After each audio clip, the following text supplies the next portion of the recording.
I think in the last video I talked about not wanting to work on another project, and I have been. Just I didn't intend to release it at first. It's just something I tinker with. That's how a lot of things begin for me lately. Is it's like I see this mental image of a canvas in the corner of my room, and I can just go and say, okay, I'll just add a little brush stroke here. I'll add a brush stroke there, and that's it. Just minimal pressure. Just about the I don't know if it's the joy, but the necessity of creation.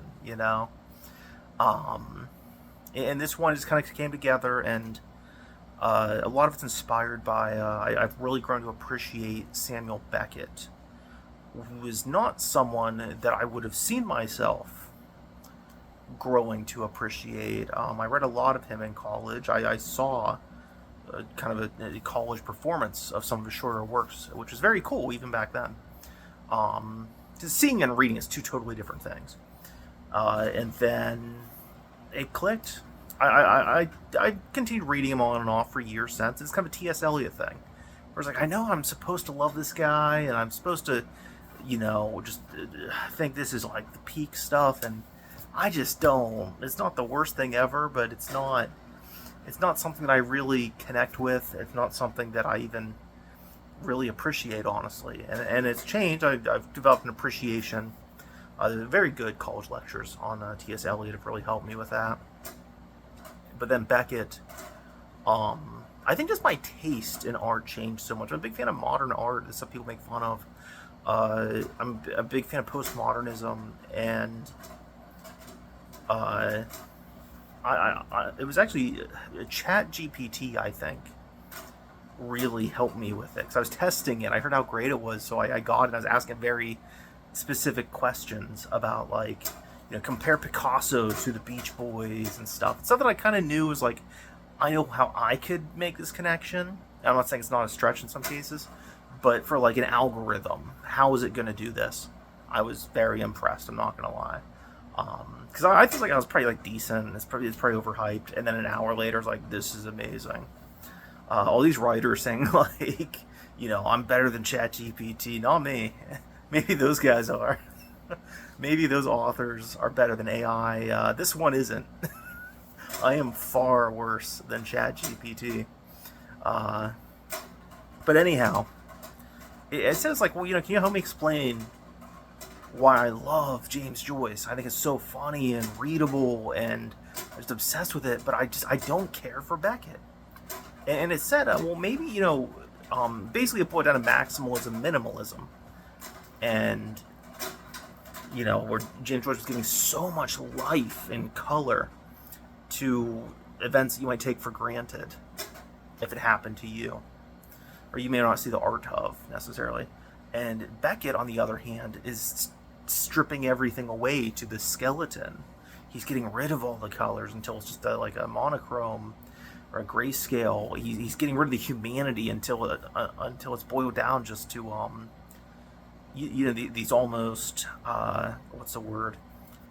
Not carnival, primal thoughts, and the characters expressing themselves. And then I rewatched Waiting for Godot, and watched more great college lectures on Nick Land, I think is his name. I love that guy. He's expanded my horizon so far. And I thought it was hysterical and poignant, and I enjoyed it. I didn't just appreciate it, like, I hear this is great, so I have to take this seriously. I was laughing. I connected emotionally with it deeply. And so his writing has really inspired my work, which is, at this point, very, very, very repetitive. And a lot of people won't appreciate it. It is very modern art. It's performance art in many ways, in the sense that, when you assume that the word I is used in a book, you picture whoever might have written it, whether it's a narrator or an author, and playing with that. And a big thing for me is I have OCD.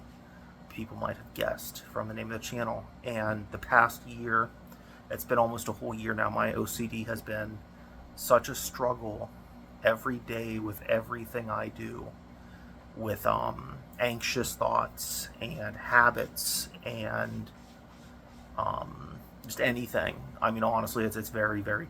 It's almost like going on a walk is life when you don't have that versus rucking is how I would describe it, or walking in flatlands versus an incline. It's really, I'd say everything in life is at least 20% hard, but honestly, I would say 50 to 100% for some things. And it's been very chaotic, and I've just been working on expressing OCD and what it feels like to live with it without saying it, and just letting the art express it. And if you don't interpret it that way, that's cool too. There's other interpretations, but I've started leaning into that. And just sorry, I was watching my cat. He's got the zoomies, but yeah, just exhibiting OCD, and it's very vulnerable. It's very, and that's what I like about it. The last couple things I put out, I was afraid to put out. I felt like I was exposing a part of myself that hopefully wouldn't be interpreted. Not like you misunderstood the work, but like it was risky as an artist, and that excites me. I hate telling jokes that I know people are going to laugh at before I say them. I hate making things that are just by the book. I like stuff that's that way. I saw a scene from the first Captain America movie today, and I was like, yeah, Captain America, the first Avenger, that was a good movie. That was a really good movie. It was like a 7 out of 10. By the number superhero movie, a little bit of a war movie. Pretty good. I liked it. But with what I do, I always try to find a unique angle or something that I'm doing that nobody else is. Same with the YouTube videos. I delete some videos like, why other people have done this and they've done it better. So why am I presenting something that isn't unique to myself? But there's been a real anxiety with the works I've made, as well as the works I've released, which are two very different things. And this one, I might scrap it tomorrow. I might put it out. I have a release date in my head if I put it out. And when it's put out, it's probably totally different. But a lot of it is just, I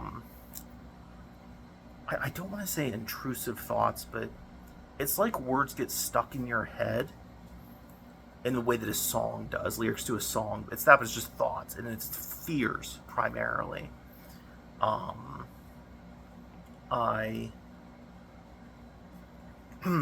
Yeah, I don't know.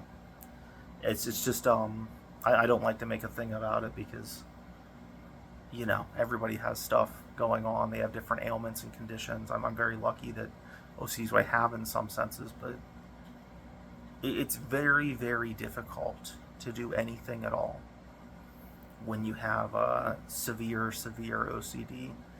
I believe people call it pure OCD. I think that's what it's called, when it's like OCD just takes over and you're a passenger. And honestly, the last year of my life has been a power struggle to remain the driver in my life and not let OCD take it over. Which I don't like saying, because that sounds like it's not like Two-Face from Batman or something. It's like when I leave the house, I have to check the stove like 5 times, and I have severe, it's called hit and run anxiety, where when I drive, I've turned around the block before to make sure, like, it's never like hitting somebody, but it's always like, did I run a red light? Did I do this? And people make fun of me because I drive like a grandma. I drive the speed limit, just hyper aware, but even still I'm doubting myself, where it's like, okay, I go out, I leave my apartment multiple times a day. Not a day, but some days it is, to check and make sure that my e-brake is on. Because I'm worried that if my e-brake's not on, my car will drift and cause an accident. Even though I always set the e-brake, I've always set the e-brake. It's always on, but I check it. I checked the oven a couple times, or I checked the sinks to make sure they're not running before I leave the house.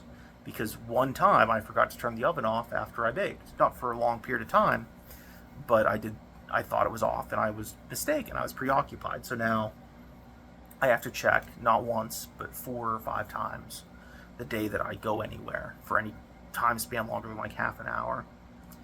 And I don't know, my work reflects that because that's what my life's been. And I mean, I'm dealing with it, you know. I'm not. I understand it's symptomatic. I understand it's a condition that I just have and that I've had my whole life.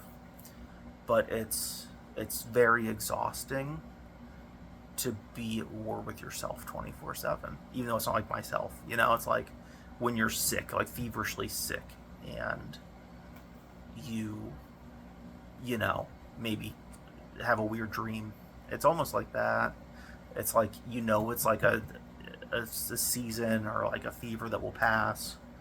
This has just been a particularly long and strong one that has greatly complicated anything and everything in my life. Whereas honestly, 2024, I actually thought I was really, like, I got a book on anxiety by an author I like, and I was like, I don't even need that. I don't even have anxiety anymore. And then honestly, the last year has probably been the worst time I've had with anxiety. I'm just adept and have enough experience to not succumb to the anxiety, where I'm totally like, you know, where I'm the passenger and the anxiety's driving the car. I'm at a point now where it's like, no, I know what to do. I can handle it. Exposure therapy, all that kind of stuff, good habits. But that's about all that's in the tank lately. And so my work reflects that, and I don't know if I'm comfortable putting it out. Um, I don't know, because some of it's just like lame jokes, and that's how OCD is. Something you get a joke stuck in your head, and it's just there, and it's repeating. This is like watching the same YouTube short or TikTok of stand-up comedians one joke, and that's just rattling in there, or just certain stuff. I don't know. That's all I got.